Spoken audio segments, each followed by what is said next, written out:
नमस्कार दोस्तों, आपका हमारे चैनल पर दिल से स्वागत है।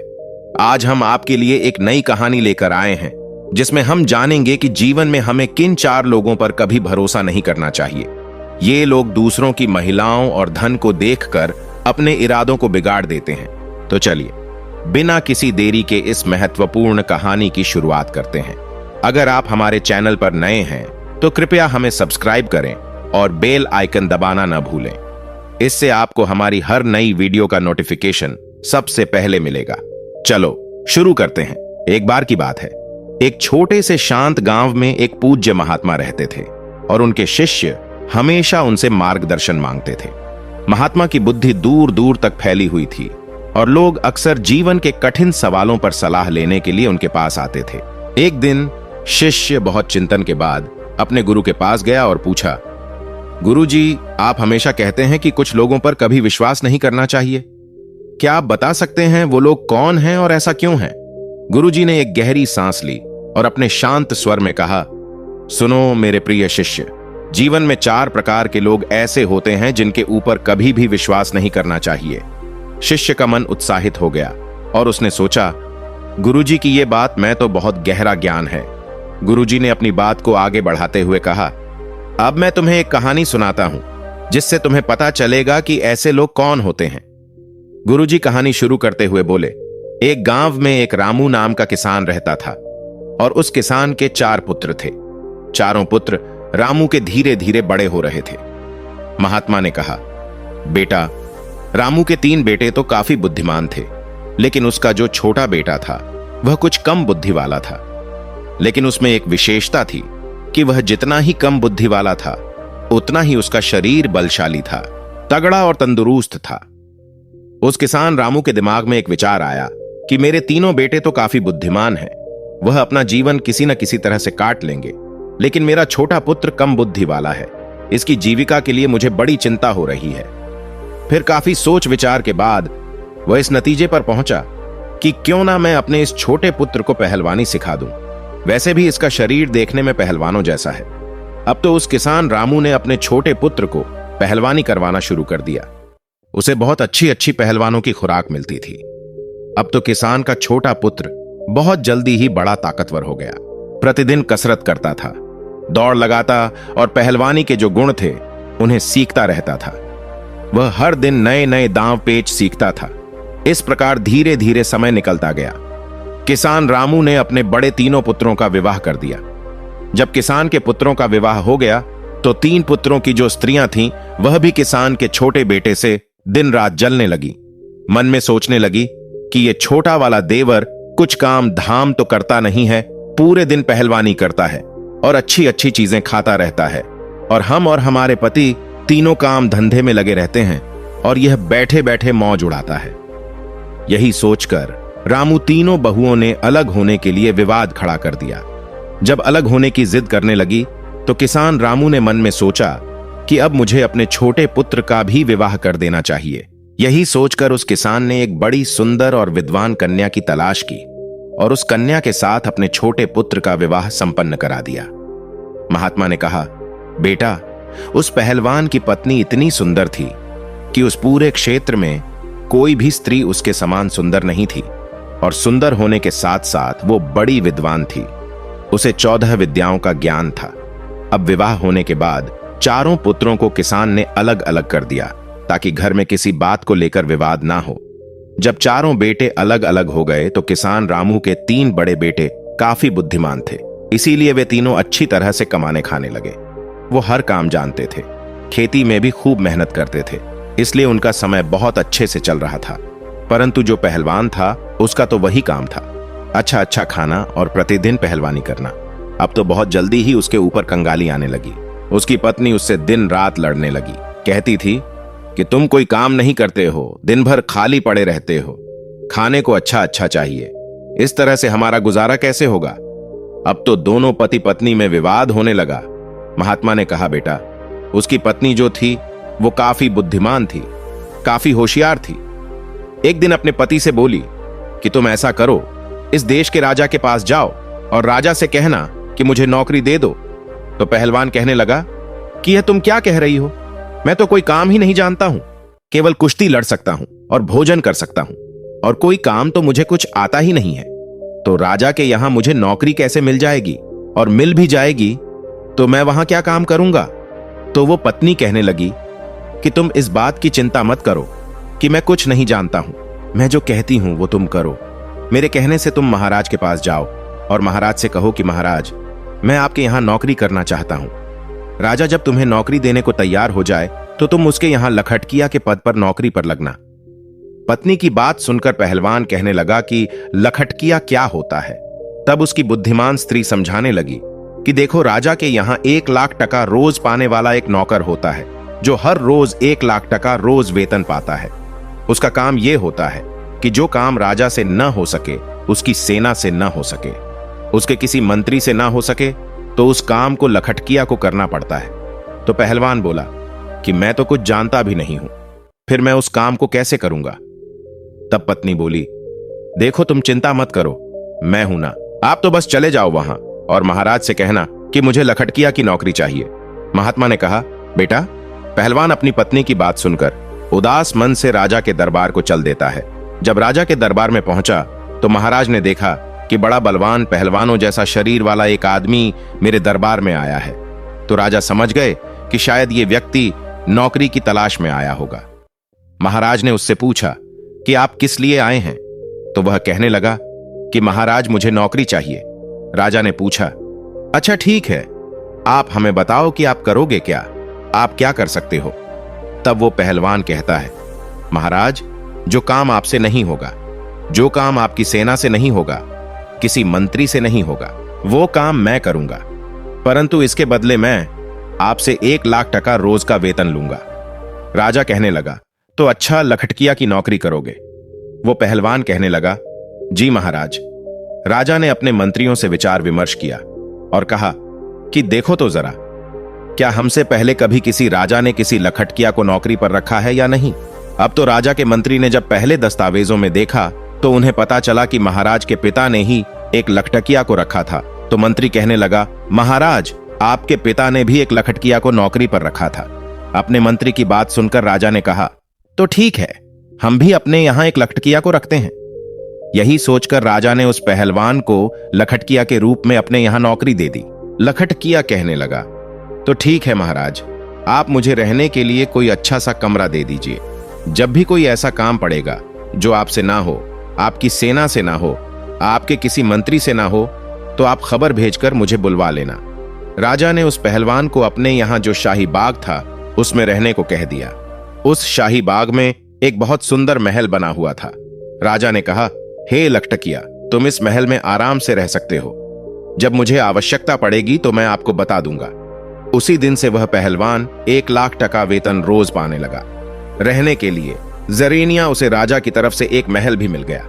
अब तो वह पहलवान बड़े ही आराम से उस राजसी महल में रहने लगा। प्रतिदिन पहलवानी करता था, बगीचे में घूमता था और आराम से सो जाता था। धीरे धीरे यूं ही कुछ वक्त बीत जाता है। एक दिन राजा और उसके मंत्री पहलवान से कहने लगे कि आज तुम हमें अपने घर लेकर चलो, हम देखना चाहते हैं कि तेरा घर कैसा है। अब तो वो पहलवान महाराज के आदेश को टाल न सका और मंत्री और राजा को लेकर अपने गांव के लिए चल देता है। वो पहलवान राजा और मंत्री को अपने घर बुला लाता है। पहलवान की पत्नी बड़ी सुंदर थी और बड़ा ही स्वादिष्ट भोजन बनाती थी।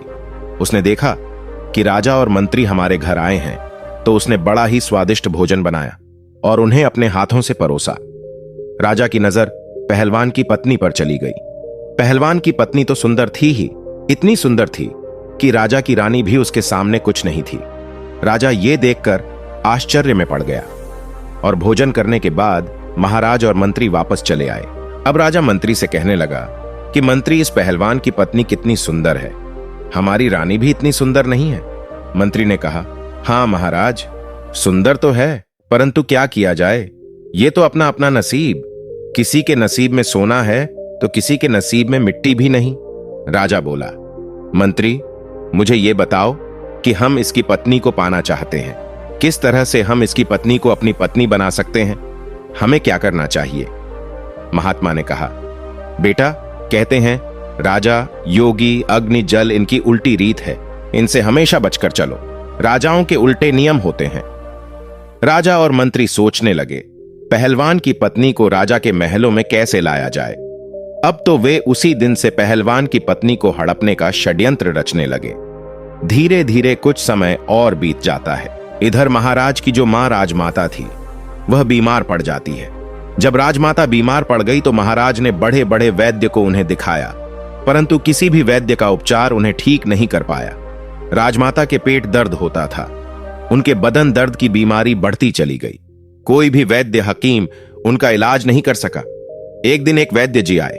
मंत्री ने मन में विचार किया कि मुझे कुछ षड्यंत्र रचना चाहिए।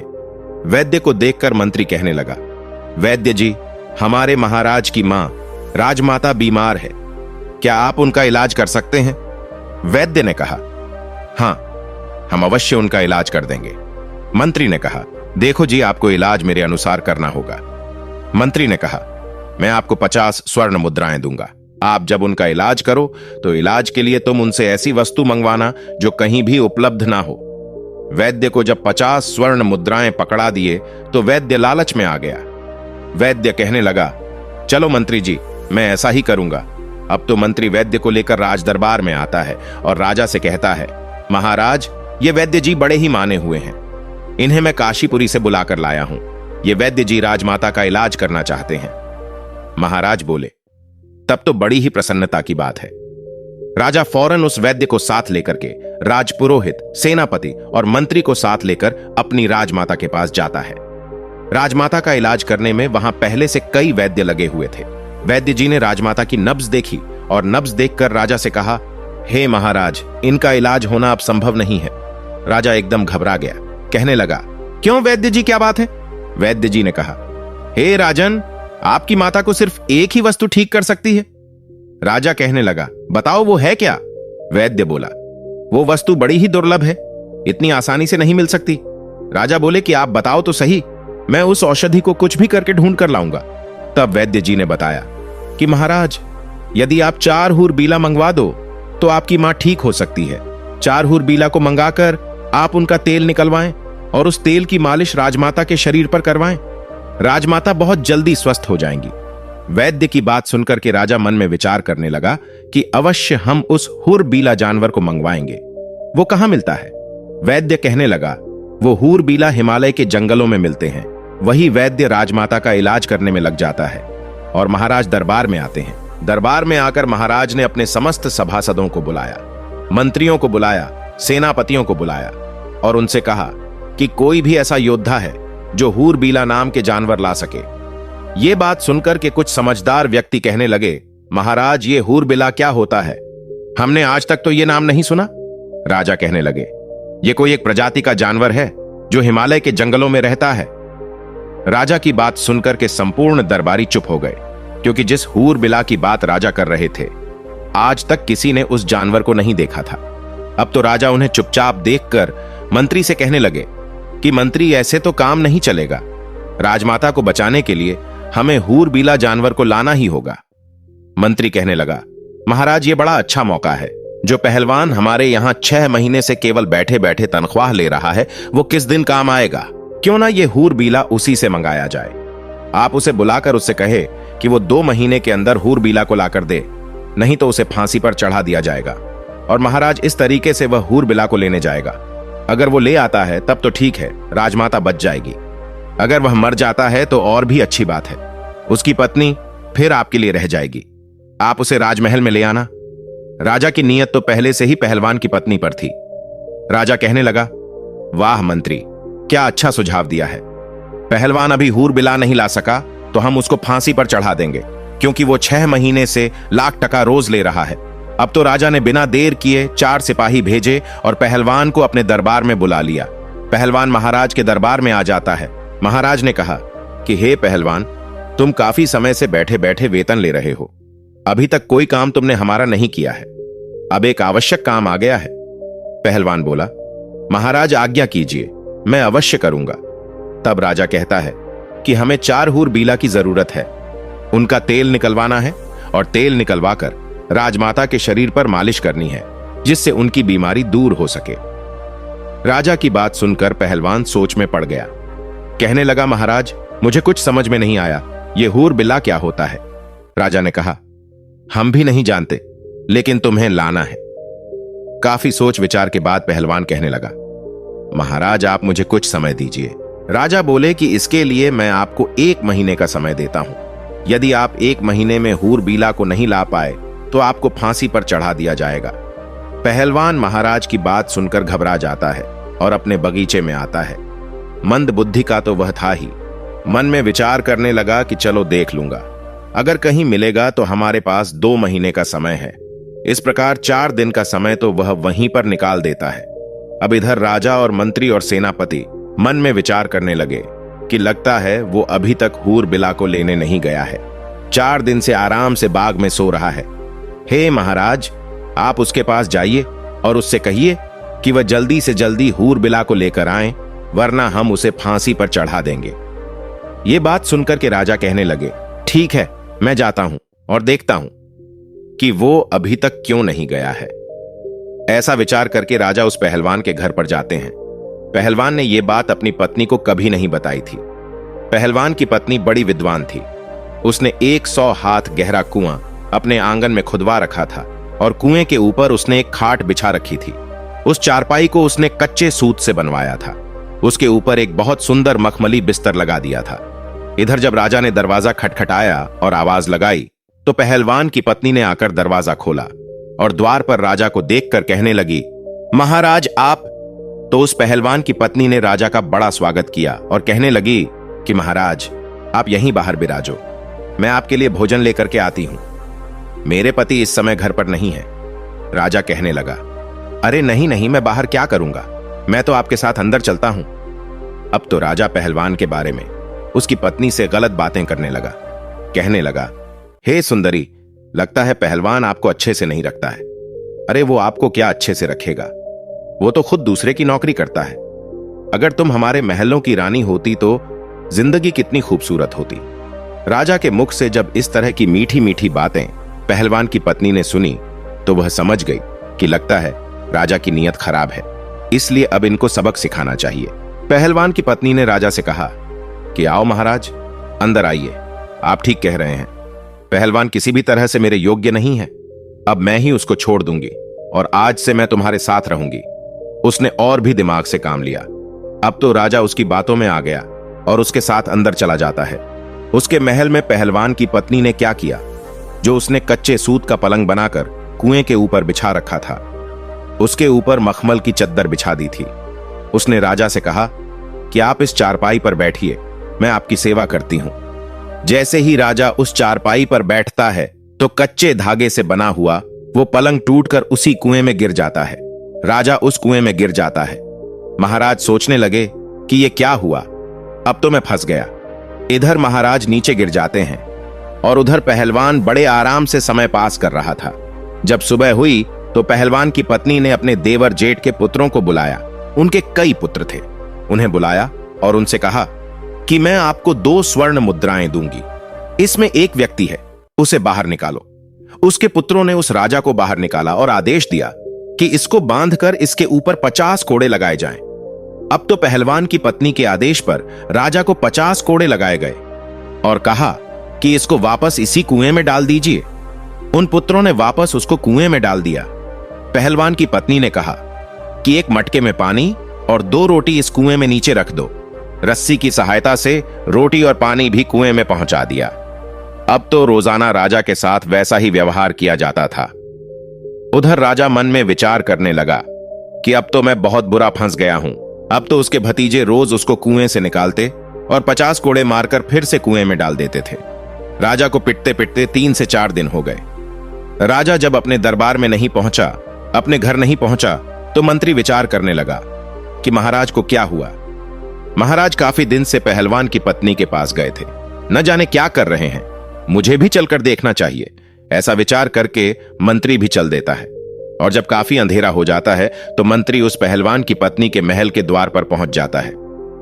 आवाज लगाई कंपोनेंट प्लेसमेंट, तो पहलवान की पत्नी बाहर आती है।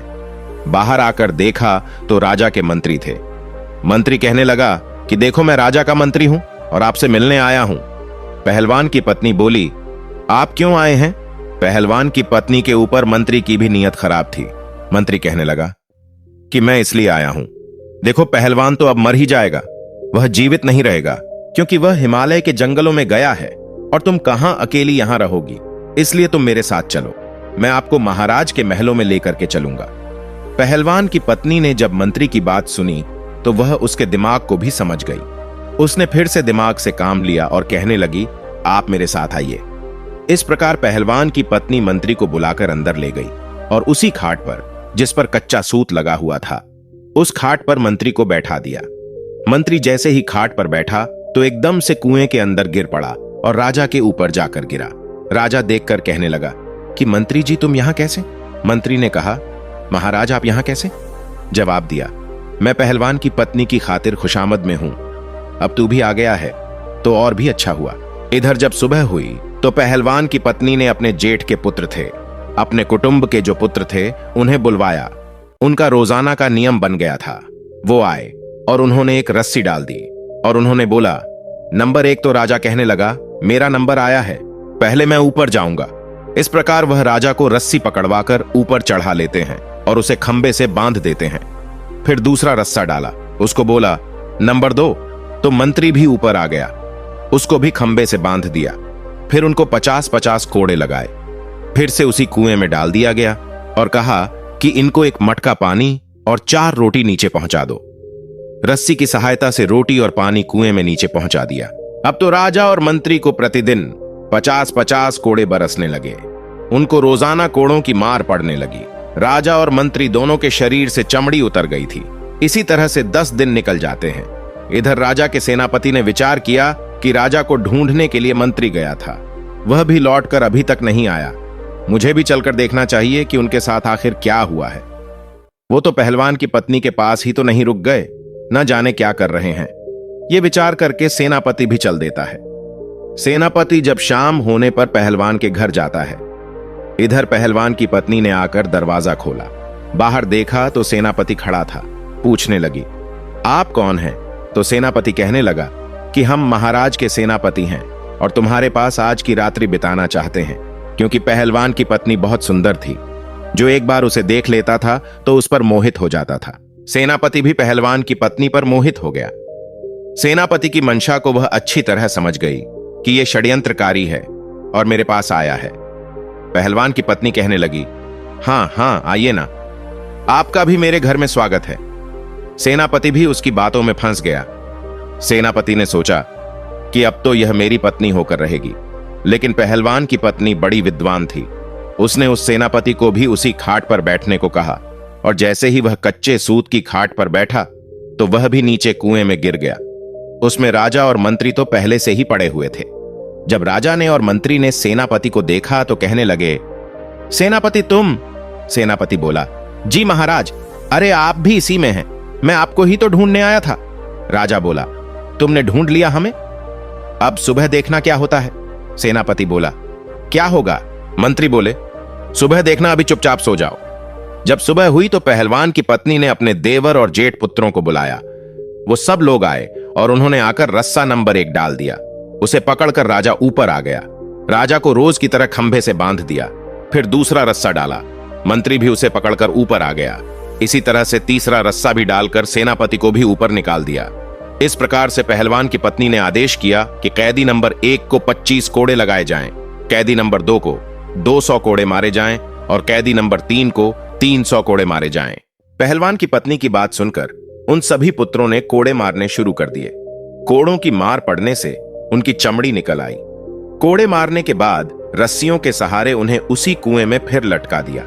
उसके बाद उन्हें पीने के लिए मटके का पानी और 6 रोटी उसमें डाल दी। धीरे धीरे समय निकलता गया। राजा, मंत्री और सेनापति तीनों को प्रतिदिन मार पड़ती थी। उनकी पीठ पर रोज कोड़े बरसते थे। अब तो वह बड़े परेशान होने लगे। कहां वह पहलवान की पत्नी को लेने आए थे और कहां उल्टे उनकी ही जान के लाले पड़ गए। अब एक दिन कोतवाल, जो राजा के कोतवाल थे, उन्होंने मन में विचार किया कि चलिए मैं भी चलकर देखता हूं कि महाराज और मंत्री और सेनापति जी अभी तक क्यों नहीं आए। जो भी पहलवान की पत्नी के पास जाता है वो लौटकर क्यों नहीं आता है, न जाने क्या कर रहे हैं वे लोग। मैं चलकर देखता हूं। ये विचार करके कोतवाल भी चल देता है। वो घोड़े पर बैठा और चल दिया। कोतवाल ने मन में विचार किया कि मैं चलकर देखता हूं कि महाराज, सेनापति और मंत्री तीनों पहलवान की पत्नी के पास रुककर क्या कर रहे हैं, ऐसा क्या है वहां। ऐसा विचार करके कोतवाल अंधेरे में पहलवान के घर जाते हैं और उसने दरवाजा खटखटाया। आवाज लगाई तो पहलवान की पत्नी समझ गई, लगता है कोई राजा के यहां से कोई आया है। उसने दरवाजा खोला तो देखा द्वार पर कोतवाल खड़ा है।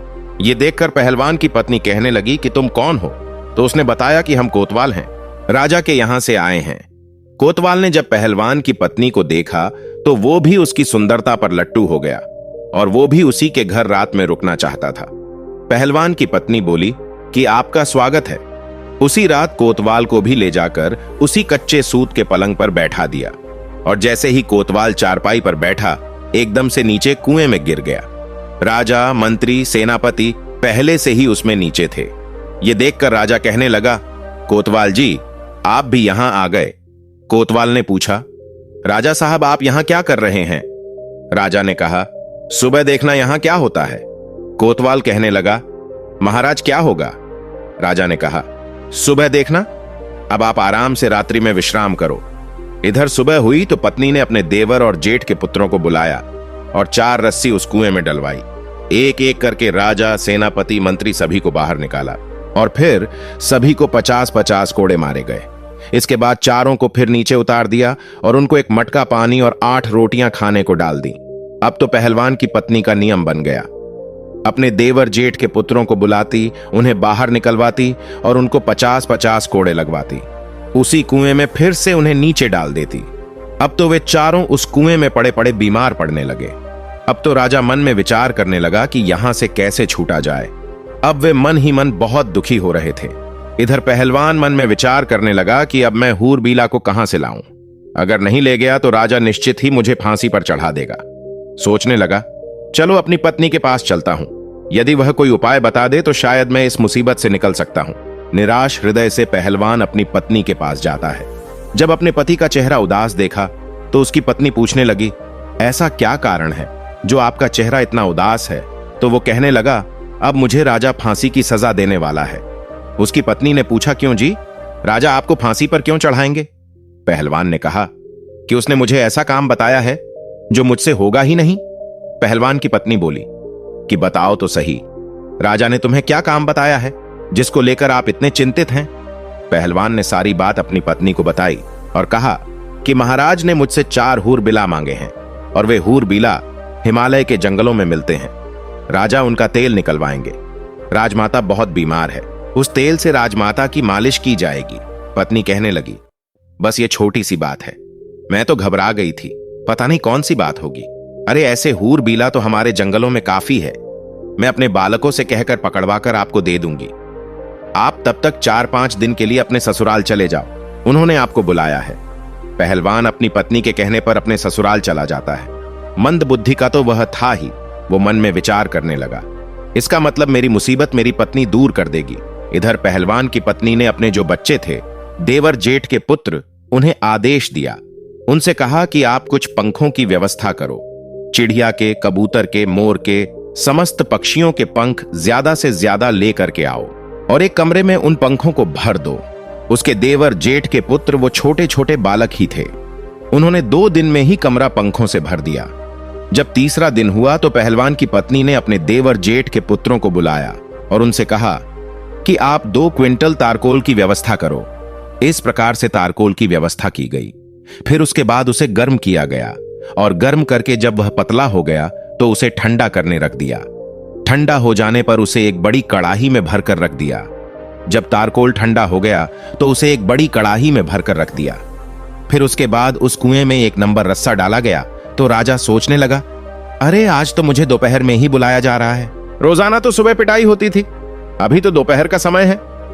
क्या आज फिर मार पड़ने वाली है। तो राजा चुपचाप से ऊपर चढ़ जाता है। पहलवान की पत्नी वहां डंडा लेकर के बैठी थी। उसने राजा से कहा कि यह कढ़ाई रखी है, इसमें स्नान करो। यदि ज्यादा आनाकानी की तो इस डंडे की मार पड़ेगी। राजा चुपचाप डर के मारे उस तारकोल से भरे कढ़ाई में घुस जाता है और जब वह बाहर निकला तो संपूर्ण शरीर पर तारकोल लिपट गया। पहलवान की पत्नी बोली, इस कमरे में जाइए और इसमें आराम से लेट जाइए। राजा को उस कमरे में भेज दिया गया। जिसमें हजारों पक्षियों के पंख पड़े थे। राजा जैसे ही उस कमरे में लेटा तो पक्षियों के सारे पंख उनके शरीर से चिपक गए। राजा जैसे ही उस कमरे में लौटे तो पूरे शरीर में पंख ही पंख चिपक गए। इसके बाद राजा को एक लोहे के खूंटे से बांध दिया। इस तरह से नंबर 2 रस्सा डाला गया। मंत्री को बुलाया गया। मंत्री सोचने लगा, अब मुझे बुलाया जा रहा है।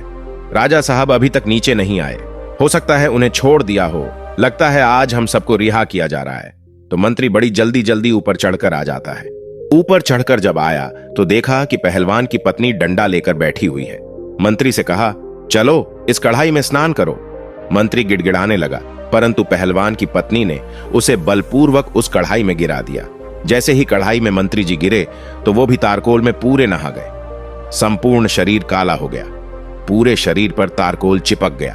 फिर उसके बाद मंत्री को भी उसी कमरे में भेजा गया जिसमें पंख पड़े हुए थे और उनसे लेटने को कहा कि जाकर उस कमरे में सो जाओ। जैसे ही मंत्री उस कमरे में जाकर लेटा तो पूरे शरीर पर उसके पक्षियों के पंख चिपक जाते हैं। मुंह पर कान पर कहीं भी कुछ दिखाई नहीं देता है। इसके बाद उन्हें भी एक दूसरे खूंटे से बांध दिया। इसी तरह से चारों को निकाल दिया और तारकोल में स्नान कराया। उसके बाद कमरे में भेजकर कमरे में लिटाया गया। चारों के शरीर से पक्षियों के पंख चिपक गए। फिर चारों को अलग अलग लोहे के खूंटे से बांध दिया गया। महात्मा ने कहा, इस प्रकार से बेटा, जब 4 दिन बीत गए, उधर वो पहलवान अपने ससुराल से लौटकर आता है और आकर अपनी पत्नी से कहता है कि अब बताओ कि वह हुरबीला कहां है।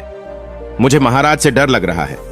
2 महीने का समय पूरा होने वाला है, नहीं तो राजा मुझे पूरे परिवार सहित फांसी दे देगा। तब उसकी पत्नी बोली कि आप इतना क्यों घबरा रहे हो? देखो, मैंने पहले ही आपकी व्यवस्था कर दी है। चारों हूरबिला अंदर बंधे हैं। पहलवान ने देखा कि बड़े ही विचित्र 4 जानवर बंधे थे। देखने में इंसान जैसे लग रहे थे। शरीर काला था। जगह जगह पर पूरे शरीर में रंग बिरंगे भांति भांति के पंख लगे हुए थे। अब तो पहलवान बड़ा प्रसन्न होता है। पहलवान की पत्नी बोली कि आप इन्हें ले जाइए और एक डंडा लेकर जाना। यदि इनमें से कोई भी रास्ते में उत्पात करता है तो उसे डंडे से पिटाई कर देना। ये बड़े सीधे हैं, चुपचाप चले जाएंगे।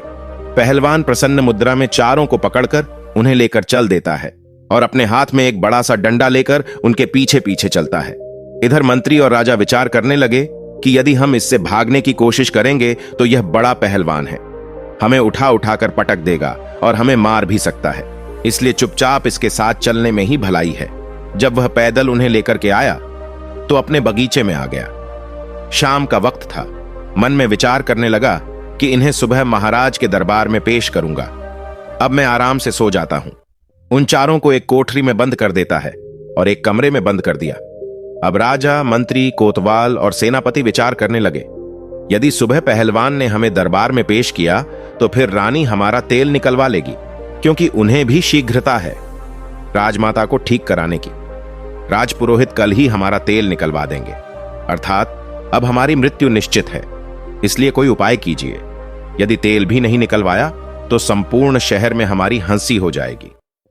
तो राजा कहने लगे कि इस कमरे से गुप्त सुरंग हमारी रानी के महल तक जाती है।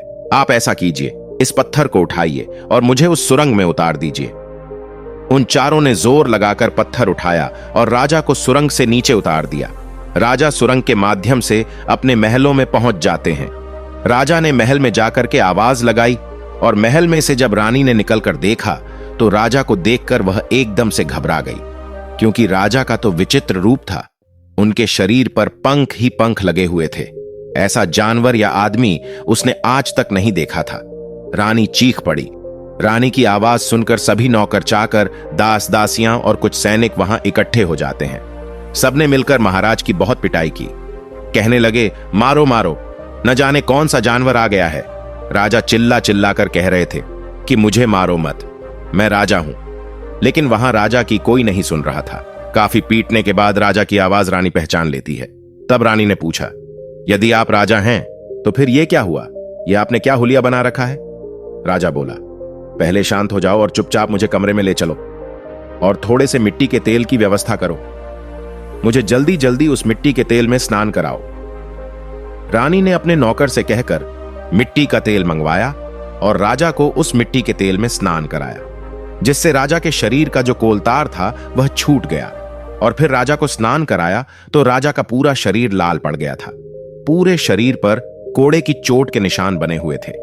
अब तो राजा रात्रि को आराम से अपने महल में सो जाता है और सुबह कपड़े पहनकर अपने दरबार में जाकर बैठ जाता है।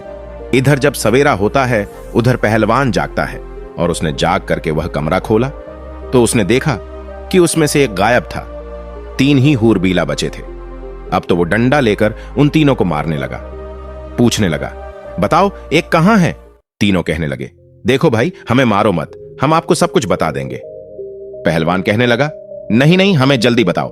राजा अगर पूछेगा कि चौथा कहां है तो वह हमें फांसी लगा देगा। वो तीनों कहने लगे, देखो, जब राजा तुमसे यह कहे कि चौथा कहां है तो तुम ये कह देना कि हमें सब पता है, हम तुम्हारी पोल खोल देंगे। तब राजा समझ जाएगा और वह तुमसे कुछ नहीं कहेगा। यह सुनकर पहलवान प्रसन्न होता हुआ उन तीनों को लेकर राजा के दरबार में उपस्थित होता है। संपूर्ण दरबार उन्हें देखकर अचंभित हो जाती है। पूरा दरबार हंसने लगा, सोचने लगा कि ये तो बड़े विचित्र जानवर हैं, ऐसे जानवर तो हमने पहले कभी नहीं देखे। राजा को पहलवान ने उन तीनों हूरबेला को सौंप दिया। तीनों को देखकर राजा कहने लगा, अरे पहलवान, मैंने तो तुझसे 4 हूरबीला मांगे थे, ये तो 3 हैं, एक कहां है? मैं तुम्हें अभी फांसी पर चढ़ा दूंगा। पहलवान कहने लगा, महाराज, ज्यादा बोलोगे तो मैं तुम्हारी सारी पोल खोल दूंगा और मैं सबको बता दूंगा। पहलवान की यह बात सुनकर राजा समझ जाता है। लगता है इसको सब पता है। अगर इसने मेरी पोल खोल दी तो मैं मुंह दिखाने के लायक नहीं रहूंगा। महात्मा ने कहा, बेटा। राजा ने चुपचाप उन तीनों को ले लिया और चुपके से उन्हें उनके घर भेज दिया और कहा कि जल्दी जल्दी स्नान करके साफ स्वच्छ हो जाओ। वे तीनों अपने अपने घर गए और मिट्टी के तेल में स्नान करके साफ होते हैं। उसके बाद राजसी वस्त्र पहनकर अपने रूप में आते हैं और आपस में विचार करने लगे, भाई, अगर हम पहलवान की पत्नी को पाने की इच्छा ना करते तो शायद हमारे साथ ऐसा नहीं हुआ होता। अब यह बात हम किसी को नहीं बता सकते। अगर पहलवान और उसकी पत्नी से बदला लेते हैं तो भी यह बात रानी को और पूरे नगर में फैला देंगे, इसलिए इस रहस्य को गुप्त ही रखना ठीक है। इस प्रकार उन्होंने पहलवान को कुछ नहीं कहा और पहलवान आनंद से राजा के यहां नौकरी करता रहा। दोस्तों, इस कहानी से हमें यही सीख मिलती है कि चाहे कैसी भी परिस्थितियां क्यों ना हो, समझदारी, धैर्य और प्रेम से हर समस्या का समाधान संभव है। अगर आपको हमारी यह कहानी पसंद आई हो तो हमें कमेंट्स में अपने विचार जरूर बताएं। और हां, अगर आप हमारे चैनल पर नए हैं तो चैनल को सब्सक्राइब करना बिल्कुल ना भूलें। साथ ही बेल आइकन को जरूर दबाएं ताकि हमारी हर नई वीडियो की सूचना सबसे पहले आपको मिले और आप हमारे सभी प्रेरणादायक और रोचक वीडियोस का आनंद ले सकें। हम जल्द ही एक और शानदार कहानी लेकर आएंगे। तब तक हमारे साथ जुड़े रहें, मुस्कुराते रहें और जीवन में सकारात्मकता बनाए रखें। धन्यवाद। नमो बुद्धाय।